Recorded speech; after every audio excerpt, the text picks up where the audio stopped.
ओम नमः शिवाय। अब बालकांड शुरू होता है। खबर कर दो रघुनंदन को, खड़े हम दर पे दर्शन को। खबर कर दो रघुनंदन को, खड़े हम दर पे दर्शन को। 184 स्वांग धर, पाकर कष्ट अपार। जन्म मरण से हो दुखी आए, प्रभु के द्वार झुकाए हुए हैं गर्दन को। खड़े हम दर पे दर्शन को। खबर कर दो रघुनंदन को, खड़े हम दर पे दर्शन को। यद्यपि प्रभु ही ने दिया नाम और रूप और गुण भार, किंतु भक्ति संपत्ति बिना यह सब ही है बेकार। करें क्या लेकर इस धन को, खड़े हम दर पे दर्शन को। मन को भाता है सदा माया का व्यवसाय, भजन भयंकर दिखता है, बुद्धि भ्रष्ट है ये हाय। उठाए कैसे जीवन को, खड़े हम दर पे दर्शन को। नौका पानी से भरी डोल रही है मझदार, कुछ डूबी कुछ डूबती, एक तुम ही हो आधार। उबारो राधे श्याम जन को, खड़े हम दर पे दर्शन को। खबर कर दो रघुनंदन को, खड़े हम दर पे दर्शन को।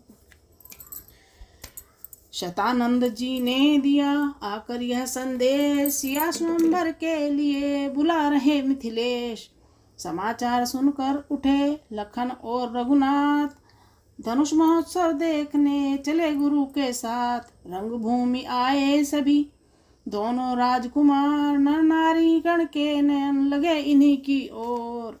सब थकित हुए सब चकित हुए, ऐसा वह दरस पुनीत हुआ, जिसकी जैसी भावना रही वैसे ही उसे प्रतीत हुआ। प्रत्यक्ष वीर रस अवलोका, बलशाली वीर नरपालों ने साक्षात भयानक रस देखा, भयभीत कुटिल महिपालों ने। संपूर्ण रोद रस एक जगह जब कपटी असुरों ने देखा, श्रृंगार रस तभी पर्ण रूप मिथिला निवासियों ने देखा। विभत्स लखा विभत्सों ने करुणा, मिथिला की रानी ने भरपूर शांत रस देखा। तब श्री जनक राय से ज्ञानी ने, भक्तों ने अद्भुत रस पाया, श्री राम रूप मानस देखा। सखियों ने हास्य निहारा, तो कवियों ने भी नवरस देखा। पहुँचे मंडप में जभी कौशल राज किशोर, चाव भरी चितवनों से देखा चारों ओर। नीचे ऊंचे सब दर्जों में शोभा बिखरी सी पड़ती थी, उत्सव निहारने को जनता सागर की भांति उमड़ती थी। अनगिनती राजाओं का दल शोभायमान था मंचों पर, पीछे महिलाएं राज रही महलों के मध्य झरोकों पर। नीचे मंत्रियों सहित नृप थे, पर मुनियों का आसन था। उससे ही सटा हुआ सुंदर मणि जड़ित एक सिंहासन था। लालों के चपल लोचनों ने करली देखा भाली पल में। फिर वैद महादेव के धनवा पर सरसरी दृष्टि डाली पल में। लखन के लाल लाल लोचन वीरों को जब बिलोकते थे, राघव के जब गंभीर नयन सीता के लिए खोजते थे। जब रंग मंडप रज्य मध्य कौशल के युगल सुकुमार हैं, पट पाँव उठे पन भक्त जन उस रूप पर बलिहार हैं। नवगण सितारों की तरह से यह उस सोमवार गगन में है। श्री राम लखन वहाँ पर रवि चंद्र सम साकार में है। मंडप शरीर समान है, अंतःकरण मिथिलेश है। पहुँचे जहाँ पर प्राण सब रघुवंश के अवतार है। गुरु द्विज कवीश्वर भाट पायस चित्रकार समूह में, वह चेतना दहो आई दशो दिशा, हो रही जय जयकार है। पहुँचे विश्वामित्र जब राम लखन के साथ, स्वागत को आगे बढ़े मिथिला के नरनाथ। सियावर राम जय जय राम, अवधपति राम जय जय राम। आगे थे गुरुवर गादी सुवन, पीछे सुमूह था मुनियों का। मध्य स्थल में दिव्य दर्शन उन श्याम गौर सुकुमारों का। दोनों रघुवंशी राजकुमार जिन जिन पर दृष्टि डालते थे, वे सभी प्रभावित होकर इनकी ओर निरखते थे। मानो दो नटवर जादूगर मोहिनी डालने आए हैं, या बलशाली महिपालों का कस बल निकालने आए हैं। सब देखभाल कर मुनि बोले, रंगशाला खूब सजाई है। उत्तर में कहने लगे, जनक प्रभु ही की यह प्रभुताई है। दिखलाया पाहुन को मंडप भली प्रकार, बिठलाया मणिमंच पर नपने कर सत्कार। सियावर राम जय जय राम, अवधपति राम जय जय राम। दुदुम्बियों के स्वर गूंज उठे, उत्सव प्रारंभ महान हुआ। रनिवासों में भी हर्षपूर्ण मांगलिक मनोहर गान हुआ। राजा ने सुंदर समय देखा, बुलवाया राजकुमारी को। सब सखी सहेली हिलमिल कर ले आई सीता प्यारी को। संग सखियां सारी पधारी, रंगभूमि सिया प्यारी। सोहे मोहे नर और नारी पधारी, रंगभूमि सिया प्यारी। हाथ में जय माल सोवे विश्वमुखकारी, सिर पर है साड़ी संवारी सुमंद मंदकारी। चलती अनोखी चाल ले, सुर हो मगन बरसे सुमन। क्या बहार आई शर्माई, जब आई रंगभूमि सिया प्यारी। रंगभूमि आई सिया सुंदरता की खान, उपमा मिलती ही नहीं, कवि करे क्या गान। सियावर राम जय जय राम, अवधपति राम जय जय राम। आधुनिक नारियों पर कहकर झूठी कर दी सब उपमाएं। अब श्री सीता जगदम्बा को किसके समान हम बतलाएं। फिर मनमानी बातें गढ़कर अपने सिर अपयश ले कैसे। जग की जननी जगदम्बा को जग की उपमाएं दे कैसे। स्वर्गीय देवों को लाए तो रुद्राणी अर्धांगिनी है। रति के समान कैसे कह दे, वह भी अनंग की दुल्हनी है। बाचाल कहाती सरस्वती, इंद्राणी नाथ कलंकी है। लक्ष्मी की उपमा कैसे दे, वह विष्मदिरा की भगिनी है। इसलिए लोक परलोकों में श्री सीता जी लामानी है। अवतार महान शक्ति का है, नूरानी ही नूरानी है। कोई अच्छा या बुरा कहे, इसकी कुछ हमें न चिंता है। इनको तो अपनी माता का नक्श लिखने में लज्जा है। पृथ्वी पर छाई छटा, चमक उठा आकाश। रंगभूमि में उस समय अद्भुत हुआ प्रकाश। सियावर राम जय जय राम, अवधपति राम जय जय राम। कोमल कमलों से हाथों में सुंदर जयमाला लिए हुए, चलती थी सीधा मंद मंद, चितवन नीची कुछ किए हुए। पहले तो एक दृष्टि डाली मझले निचले सब दर्जों पर, फिर दौड़ी वे प्यासी आंखें मुनियों के ऊंचे मंचों पर। उस समय पास में गुरुवर के अपना प्यारा रघुवर देखा। थक गई था मिल सकी नहीं, ऐसा अथाह सागर देखा। फिर छुपी छुपी नजरों से ही उस छवि को लगातार देखा। लज्जा श्रद्धा की आंखों से शर्मा कर बार बार देखा। गहरी गंभीर दृष्टि डाली, फिर उन आजान बुझाओं पर। शिव धनुष देखती हुई गई श्री जनक राज के मंचों पर। बंदी जन आए तभी नृप आज्ञानुसार, मध्य भाग में खड़े हो कहा पुकार पुकार। वीर जनों योद्धा गणों सुनिए देकर ध्यान, कहते हैं हम सभा में नृप का ध्येय महान। यह महोत्सव समारोह राजा के प्रण का परिचय है। अवसर है आर्य परीक्षा का, परिणाम प्रणयनी परिचय है। जो मनुष्य धनुष दक्ष में शिव ने सुरगण के लिए उठाया था, निमिनंदन देवराज जी ने जो धनुष धरोहर पाया था। 10 शीश सहस्र बाहु तक ने तिल भरण जिसे सरकाया है।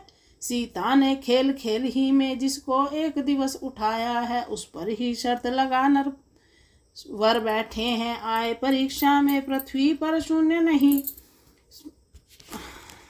प्रण ठाना इसी प्रतीक्षा में। राजा की जब सब सौगंध शपथ धन्या द्वारा पूर्ण होगी। जो वीर धनुष यह तोड़ोगा सीता उसको अर्पण होगी। वह देखो मध्य में शिव का धनुष विशाल, उधर देख लो जानकी खड़ी लिए जयमाल। सियावर राम जय जय राम, अवधपति राम जय जय राम, मेरे प्रभु राम करो कल्याण। है समय यही चरित्र क्षत्रिय वीरों निज छात्र शक्ति दिखलाने का। बल पौरुष का विशाल गंगा मिथिला के मध्य बजाने का। है कौन भाग्यशाली ऐसा जिससे सत्य का नाता हो। देखें वह कौन वीर है जो मिथिलेश्वर का जामाता हो। सिंहों के सम्मुख जय पाए ताकत यह सब श्यारों की है। हिल मिल कर जान लड़ा दो सब जान की जानदारों की है। हे वीरों हे शूरों हे राजाओं योद्धाओं आओ धनुष को उठाओ। सब आगे बढ़ो छाती की बाजू की ताकत ए शेरों लगाओ। सबलता प्रबलता चपलता कुशलता सफलता सुरता दिखाओ। तो प्यारी दुलारी विदेही कुमारी वैदेही के ब्याह रचाओ। अब उठो वाल निदान दिखलाओ आन बान। तोड़ो धनुष समान हो विश्व में सम्मान। है हाँ बल दिखलाऊं जी लड़ाऊं जुझाऊं जीव जाऊं आऊं विजय पाऊं। बंदी जन की जब सुरी यह घोषणा महान। धनुष उठाने को उठे बड़े बड़े बलवान। सियावर राम जय जय राम, अवधपति राम जय जय राम। योद्धाओं राजाओं के दल बल जब धनुष उठाने उठते हैं तो रंगभूमि में एक और जोशीले गाने बजते हैं। बलवान सुजान सुमान भरे मद मत महान शान वाले। बढ़ बढ़ कर जोर लगाते थे गर्वीले आन बान वाले। झुंझला कर झपट झपट झुकते थे झोंके खाते थे। अचला चलती थी चाल चपल 14 भुवन चकराते थे। हलचल थी 10 दिशाओं में जल थल का अयोध्याओं से। पर महादेव का महाधनुष तिल भर नहीं लाया राजाओं से। जो नप हर्षाता आता है वह लौट लजाता जाता है। मानो बल हर कर वीरों का धनवा गुरु आता जाता है। दुष्टों की बातों से जैसे सतियों का हृदय न डिगता है, वैसे ही इन राजाओं से शंकर का धनुष न हिलता है। दर्शक वृंदों में खलबल थी, महिला दल भी चिंतन सा था। वह रंगभूमि वाला बाजा अब भी वैसे ही बजता था। हार गया इस भांति जब वीरों का समुदाय। हाथ जमी पर मार कर तब बोले मिथिला राय। सियावर राम जय जय राम, अवधपति राम जय जय राम। हे द्वीप के राजगण हम कैसे कहें बलशाली है। हम किसे कहें बलशाली है। हमको तो यह विश्वास हुआ पृथ्वी वीरों से खाली है। पहले ख्याल होता तो यह बेबसी नहीं होती। हम करते नहीं प्रतिज्ञा यह तो ऐसी हंसी नहीं होती। अब तोड़े अपने प्रण को हम तो धर्म हानि है लज्जा है। पुत्री को कुंवारी रहना है, क्या करें हमारे बस क्या है। आसरा छोड़ प्रस्थान करो, दुख हमें दिया है दाता ने। सीता सुकुमारी का विवाह लिखा ही नहीं है विधाता ने। मिथिलेश्वर का यह भाषण सुन लज्जित नरपाल गण सभी हुए। मैथिली कुमारी को निहार नर नारी सारे दुखी हुए। वीर भूमि पर छा गई करुणा रस की ओस। बाजे में बजने लगा खेद भरा अफसोस। लखनलाल पर उस समय पड़ा विशेष प्रभाव। उस रघुवंशी में जगा अपना वीर स्वभाव। सियावर राम जय जय राम, अवधपति राम जय जय राम। चुटकी में भ्रकुटी कुटिल हुई, लोचन दोनों अंगार हुए। राजा के बाण समान वचन छाती के भीतर पार हुए। लाखन वाली बातें सुनकर सूरजवंशी ऋषिया उठा। अपमान जाति का देख देख वह जाति भक्त अकुला उठा था। उधर बड़ों का भी लिहाज हृदय स्थल इधर भुना जाता। आखिर मुंह से यह निकल गया, मुझसे तो सुना नहीं जाता। इस भांति बड़ों को सूचित कर गुरु के चरणों में खड़ा हुआ। सारे समाज को तकता था, केसरी क्रोध में भरा हुआ। वह राजकुमार ब्रह्मचारी उस रंगमंच पर मचला है, मानो पहाड़ से लाल लाल यह सूर्य सुबह का निकला है। शीश नवा गुरुजनों को बोले लखन पुकार, सुने सभापति सभासद शूरवीर सरदार सियावर राम जय जय राम, अवधपति राम जय जय राम।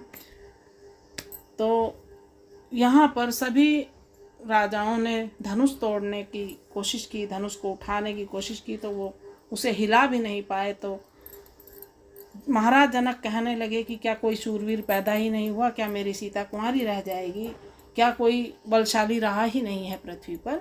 तो इतनी बात सुनकर लक्ष्मण जी को गुस्सा आ गया और वे मुनियों से, सभा के बीच सभासदों से कुछ कहने की इच्छा रखते हैं। तो गुस्से में वो कहते हैं कि ऐसा नहीं है, पृथ्वी शूरवीरों से नहीं खत्म हुई है अभी। तो अगले अध्याय में आप सुनिए कि लखन जी क्या कह रहे हैं। ओम नमः शिवाय। अब बालकांड शुरू होता है। खबर कर दो रघुनंदन को, खड़े हम दर पे दर्शन को। खबर कर दो रघुनंदन को, खड़े हम दर पे दर्शन को। लख 84 स्वांग धर, पाकर कष्ट अपार। जन्म मरण से हो दुखी आए,